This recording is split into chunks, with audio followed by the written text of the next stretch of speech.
മാന്യപ്രേക്ഷകർക്ക് നമസ്കാരം. നമ്മുടെ രാജ്യത്ത് കേന്ദ്ര സർക്കാർ വളരെ പ്രധാനപ്പെട്ട ആ 4 പ്രഖ്യാപനങ്ങൾ ഉടനെ തന്നെ നടപ്പിലാക്കാൻ പോവുകയാണ്. 1 ഏക സിവിൽ കോഡ്, 2 വനിതാ സംവരണ ബില്ല്, 3 മണ്ഡല പുനർനിർണയം, 4 ഒരു രാജ്യം ഒരു തിരഞ്ഞെടുപ്പ്. ഈ 4 പ്രഖ്യാപനങ്ങളും ഉടനെ തന്നെ കേന്ദ്ര സർക്കാരിന്റെ ഭാഗമായിട്ട് ഉണ്ടാവാൻ ഒരുപാട് സാധ്യതകളാണ് മുന്നിൽ തെളിഞ്ഞുകൊണ്ടിരിക്കുന്നത്. നമുക്കറിയാം 3-2 ഭൂരിപക്ഷം ഇന്ന് കേന്ദ്ര സർക്കാരിന്റെ ഭാഗമായിട്ട് ഉണ്ടാവാത്തത് കൊണ്ടാണ് പ്രതിപക്ഷം ഐക്യത്തോട് കൂടിയിട്ട് വനിതാ സംവരണ ബില്ലിലേക്ക് പരാജയപ്പെടുത്തിയിരുന്നത്.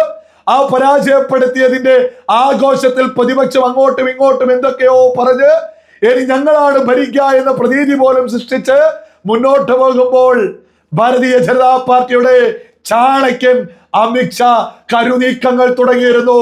അണിയറയിൽ കൃത്യമായ നീക്കങ്ങൾ നടന്നുകൊണ്ടിരിക്കുന്നു. ആ മാന്ത്രിക സംഖ്യയിലേക്ക് 3-2 ഭൂരിപക്ഷത്തിലേക്ക് BJP കേന്ദ്ര സർക്കാർ എത്താൻ പോകുന്നു. ഓരോ മലയാളിയും തിരിച്ചറിയണം. Bharatiya Janata party 2024 Lok Sabha election result വന്ന സമയത്ത് 243 സീറ്റുകളായിരുന്നു ഉണ്ടായിരുന്നത്. ആ സമയത്ത് കോൺഗ്രസിന് വെറും 99 ഉള്ളൂ എന്നുള്ളത് മറ്റൊരു യാഥാർത്ഥ്യം. NDA സർക്കാർ രൂപീകരിച്ചിട്ടുള്ളത് 293 സീറ്റുകളോട് കൂടിയായിരുന്നു. ഈ 293 സീറ്റ് ഒരു തിരഞ്ഞെടുപ്പ് പോലും ഇല്ലാതെ ഈ 324 എത്തിക്കാൻ സാധിച്ചു എന്നുള്ളത് വളരെ വലിയൊരു യാഥാർത്ഥ്യം. AAP അടപടലം BJP-യിലേക്ക് എത്തി. തൃണമൂൽ കോൺഗ്രസ് മമതാ ബാനർജിയുടെ 20 MP-മാർ കളം മാറിക്കഴിഞ്ഞു. അതേപോലെ തന്നെ അജിത് പവാറും ശിവസേനയും അതുമായി ബന്ധപ്പെട്ട് നടക്കുന്ന അത്തരം പാർട്ടികളിൽ നിന്നും 1, 2, 3 MP-മാരായിട്ട് 7ഓളം MP-മാര് ഇങ്ങനെ ഓരോ സ്ഥലത്ത് നിന്നും MP-മാർ കൂട്ടത്തോടുകൂടി BJP-യുടെ ഭാഗമാവുന്നു. 293 NDA 324 എത്തിയിരിക്കുന്നു. ഈ സമയത്ത് മറ്റൊരു പ്രധാനപ്പെട്ട സംഖ്യ എണ്ണം നമ്മൾ ചർച്ച ചെയ്യേണ്ടതാണ്. ഉത്തർപ്രദേശ് ഉപമുഖ്യമന്ത്രി കൃത്യമായിട്ട് എടുത്തു പറഞ്ഞിരിക്കുന്നു, സമാജ്വാദി പാർട്ടിയിൽ നിന്ന് 26 MP-മാരോളം BJP-യുടെ ഭാഗമാവാൻ തയ്യാറാണ് എന്ന പ്രഖ്യാപനം. ഇനി അത് മാത്രമാണോ? മറുഭാഗത്ത് DMK പ്രതിപക്ഷത്തിന്റെ ഭാഗമായിട്ട് കോൺഗ്രസ് കാൽവാരി നിലത്തടിച്ച് DMK ഏത് സമയത്തും NDAയുടെ ഭാഗമാവാൻ എല്ലാ രീതിയിലും സാധ്യതകളുണ്ട് എന്നുള്ളത് മറ്റൊരു യാഥാർത്ഥ്യം. നമുക്ക് അവരെ എണ്ണണ്ട, അതവിടെ നിൽക്കട്ടെ. എന്നാൽ പോലും വലിയ രീതിയിൽ, അതായത് 293 നിന്ന് 324 എത്തി എന്നുള്ളത് ഒരു യാഥാർത്ഥ്യം. അതിന് കഴിഞ്ഞിട്ട് 360 എന്ന ആ മാന്ത്രിക സംഖ്യയിലേക്ക് എങ്ങനെയാണ് എത്തുമോ എത്തില്ലേ എന്നുള്ളതാ രാജ്യത്ത് ബോധമുള്ള ആളുകൾ ഉറ്റുനോക്കുന്നത്. ഇവിടെ രാഷ്ട്രീയ ചാണക്യനെന്ന് അമിത്ഷായെ പറയുന്നത് വെറുതെയല്ല.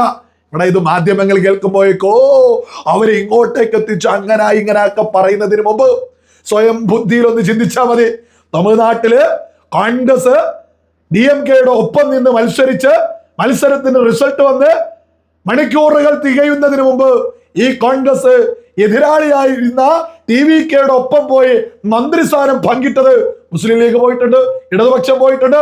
കേരളത്തിലെ പ്രതിപക്ഷത്തെ ഒരാൾക്ക് പോലും ഒരു ന്യായീകരണമില്ല, സകലരും പോയിട്ടുണ്ട്. അത് തന്ത്രമെന്നായിരുന്നു കേരളത്തിലെ പ്രമുഖ മാധ്യമങ്ങൾ ഉൾപ്പെടെ വിളിച്ചു പറഞ്ഞത്.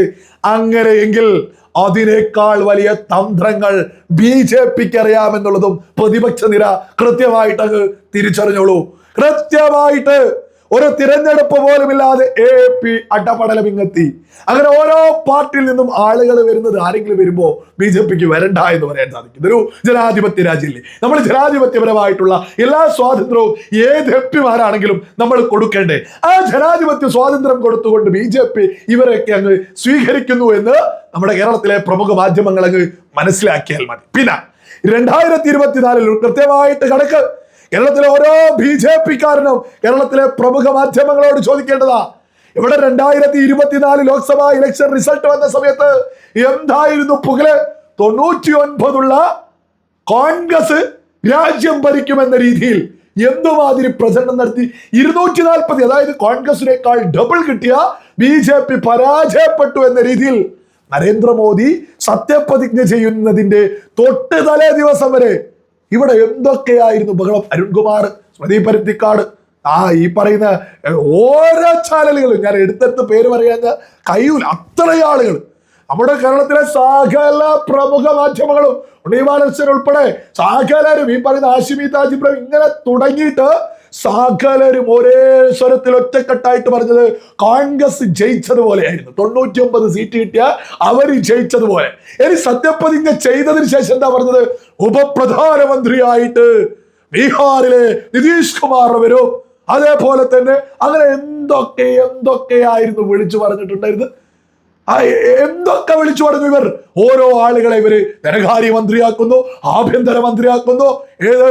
15 സീറ്റുള്ള ആളുകളെ വരെ ഇവര് രാജ്യത്തെ ആഭ്യന്തരമന്ത്രിയും രാജ്യത്തെ ധനകാര്യമന്ത്രിയും എന്തൊക്കെയായിരുന്നു കൊടുത്തത്. പിന്നീട് മന്ത്രിസഭ വന്ന സമയത്ത് മനസ്സിലായി ഇതൊന്നും ആർക്കും കൊടുത്തിട്ടില്ല എന്നുള്ളത്. അന്നേരമാണ് ഇവരൊന്ന് പരാജയം പോലും അംഗീകരിച്ചത്.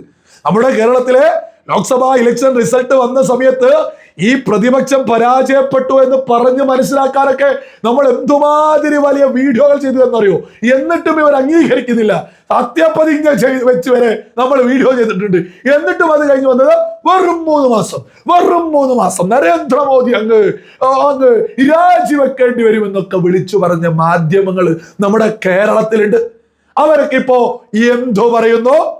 293 സീറ്റുമായിട്ട് അധികാരത്തിലേക്ക് എത്തിയ ഭാരതീയ ജനതാ പാർട്ടി NDA ഇന്ന് 300 കടന്ന് ആ മാന്ത്രിക സംഖ്യയിലേക്ക് അടുത്തോണ്ടിരിക്കുക. ഇവിടെ ഏക സിവിൽ കോഡ് നടപ്പിലാക്കും. ഇവിടെ കൃത്യമായിട്ട് മണ്ഡല പുനർനിർണയങ്ങൾ നടക്കും. ഒരു രാജ്യം ഓരോ തിരഞ്ഞെടുപ്പ് എന്ന രീതിയിലേക്ക് കൃത്യമായിട്ട് കാര്യങ്ങളെത്തും. വനിതാ സംവരണം നടപ്പിലാക്കും. അമിത്ഷാ ഇത് കൃത്യമായിട്ട് കഴിഞ്ഞ മാസങ്ങളിൽ തന്നെ പ്രഖ്യാപിച്ചതല്ലേ, ഇതൊക്കെ തന്നെ ഞങ്ങൾ നടപ്പിലാക്കുമെന്ന്. ആ അമിത്ഷാ, രാഷ്ട്രീയ ചാണക്യൻ എന്നറിയപ്പെടുന്ന അമിത്ഷാ അത് പറഞ്ഞ സമയത്ത് തന്നെ നമ്മൾ കൃത്യമായിട്ട് പറഞ്ഞിരുന്നു, ഇത് എന്ത് തന്നെയായാലും രാജ്യത്ത് BJP നടപ്പിലാക്കും. അമിത്ഷാ ഒന്നും തന്നെ വെറുതെ പറയാറില്ല. പിന്നെ ഏക സിവിൽ കോഡ് എന്ന് പറയുമ്പോഴേക്ക് അതിന്റെ മതോ ഇന്ന മതോ എന്നൊക്കെ പറഞ്ഞ് ആളുകൾ ചാടി വീഴും. അത്തരം സുഡാപ്പികളും ജിഹാദികളൊക്കെ തന്നെ തിരിച്ചറിയാൻ പറയുകയാണ്. ഏക സിവിൽ കോഡിനെ കേരളത്തിൽ സ്വീകരിക്കാൻ തയ്യാറായി നിൽക്കുന്നത് കേരളത്തിലെ മുസ്ലിം സ്ത്രീകളാണ് എന്നുള്ളതാണ് വളരെ വലിയ യാഥാർത്ഥ്യം. ഏക സിവിൽ കോഡ് രാജ്യത്ത് നടപ്പിലാക്കി കഴിഞ്ഞാൽ ഏറ്റവും കൂടുതൽ ആനുകൂല്യങ്ങൾ ലഭിക്കാൻ പോകുന്നത് ഈ മുസ്ലിം സ്ത്രീകൾക്കാണ് എന്നുള്ളതാണ് വലിയ യാഥാർത്ഥ്യം. സ്വത്ത് വീതം വെക്കുമ്പോൾ ആണിന് കിട്ടുന്നത് പോലെ തന്നെ പെണ്ണിനും വീതം വെക്കും എന്നുള്ളതാണ് ആദ്യത്തെ ഒരു കാര്യം.